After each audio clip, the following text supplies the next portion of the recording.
College শিক্ষক আতাউর শিক্ষকতার পাশাপাশি মুরগির খামার করে তাক লাগিয়েছেন সবাইকে। ধারণা করা হচ্ছে দেশের সবচেয়ে বড় মিশরীয় ফাউমি মুরগির খামারের মালিক এই আতাউর। তার খামারের পুরো মাঠ জুড়ে সাদা কালো মুরগির বিচরণ। মাঠের ঘাস ও লতাপাতা খাচ্ছে মুরগির দল। সময় হলে আবার ঘরেও চলে যাচ্ছে। পানি ও প্যাকেটে থাকা খাবার গ্রহণ করে নির্দিষ্ট বক্সে বসে ডিম দিচ্ছে। এমন অপরূপ দৃশ্য চোখে পড়ে কুমিল্লা শহরের অদূরে আতাউরের মাদারল্যান্ড পোল্ট্রি অ্যান্ড হ্যাচারিতে।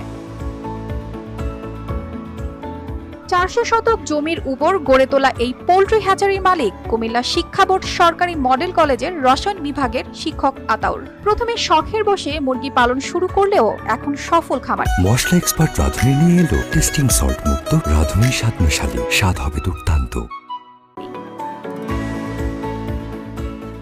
বছরখানেক আগে 2টি মিশরি ফাউমি মুরগি দিয়ে শুরু করেন। বর্তমানে